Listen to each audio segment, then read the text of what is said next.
The Story of Kanag. A Filipino folktale. Narrated by PiEnglish.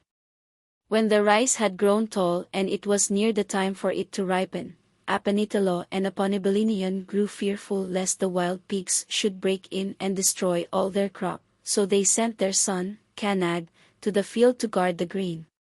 Kanag willingly went to the place, but when he found that the fences were all strong so that the pigs could not get in, and he was left with nothing to do, life in the little watch house grew lonely, and the boy became very unhappy. Each day Apanitalo carried cooked rice and meat to his son in the field, but Kanag could not eat and always bade his father hang it in the watch house until he should want it each time Apanitalo found the food of the day before still untouched, and he began to suspect that the boy was unhappy at having to guard the grain. But he said nothing of his fears to Aponibalinian.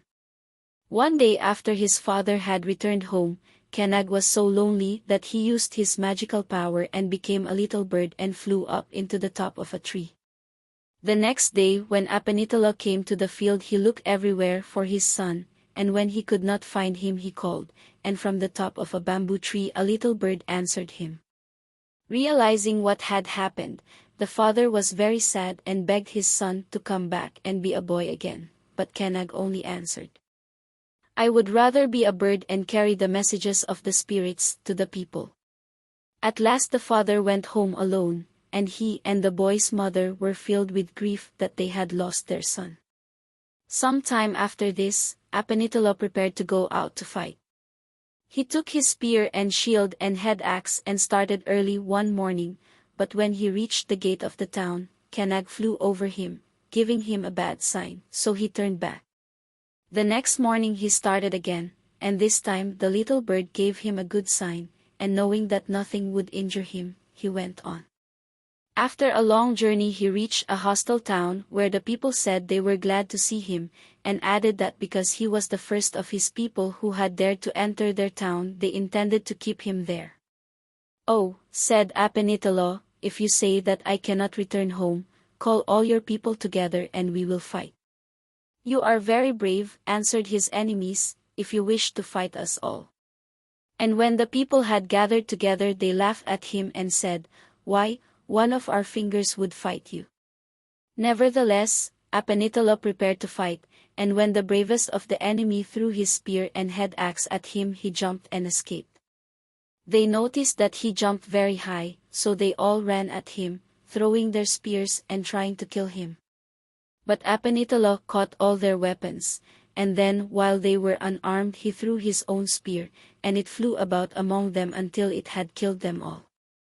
Then he sent his head axe, and it cut off all the heads of the enemy, and he used magical power so that these heads went to his home in Cadillapan.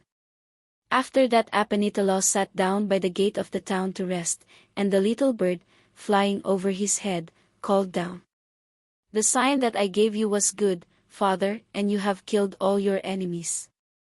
"Yes," said the man, and as he started on the homeward journey the little bird always flew near him.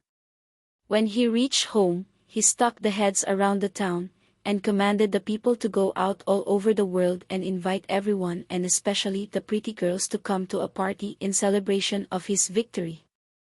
The people came from all parts of the world, and while they played on the gongs and danced, Apanitalo called to Kanag and said, "Come down, my son, do not stay always in the tops of the trees. Come and see the pretty girls and see which one you want to marry. Get the golden cup and give them basi to drink." But Kanag answered, "I would rather stay in the tops of the trees and give the signs when anyone goes to fight." Then the father and mother pleaded with him to become a boy once more, begging his forgiveness and promising never again to send him to guard the rice. But he would not listen to them, and only flew away. Finding that they could not win him that way, Apanitalo and Aponibalinian called the spirit servants, and commanded them to follow Kanag wherever he went, and to find a girl whom he would want to marry. So the spirit servants went after him, and wherever he went they followed. By and by they stopped near a well, and there the spirit servants used magic so that all the pretty girls nearby felt very hot, and in the early morning, they came to the well to bathe. One among them was so beautiful that she looked like a flame of fire among the betelnut blossoms, and when the servants saw her washing her hair they ran to Kanag and begged him to come and see her.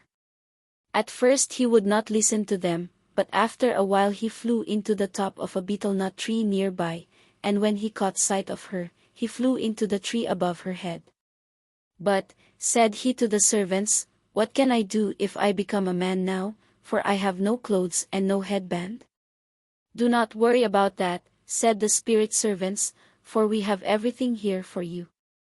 So Kanag became a man and put on the clothes and headband, and he went to speak to the girl.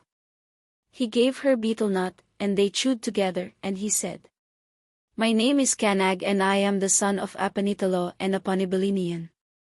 Then the girl said, "My name is Dapilisan and I am the daughter of Bangon and Dalanagan." When Dapilisan went home Kanag followed her, and he told her parents his name and how he had changed into a little bird. And when he had finished he asked if he might marry their daughter. Bangon and his wife were greatly pleased that Kanag wanted Dapilisan for his wife, but they were afraid that his parents might object, so they sent a messenger to invite Apanitalo and Apanibalinian to come to visit them. As soon as Kanag's parents heard that their son had become a man they were very happy and started at once to go to him, carrying many fine presents. Before arrangements for the wedding could be made, it was necessary to decide on the price to be paid for the girl. A long discussion took place. Bangon and Dalanagan finally said that the spirit house must be filled 9 times with different kinds of jars. When this was done Dalanagan raised her eyebrows, and half of the jars disappeared. Apanibalinian used her magical power and the spirit house was filled again, and then Dalanagan said to her, "Now the web of the spider shall be put around the town and you must put gold beads on it. If it does not break, Kanag may marry Dapilisan." When Apanibalinian had put the gold beads on the thread, Dalanagan hung on it to see if it would hold. As it did not break, she declared that the sign was good, and Kanag and Dapilisan were married.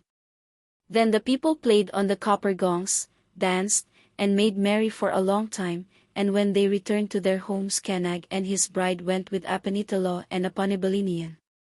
The end.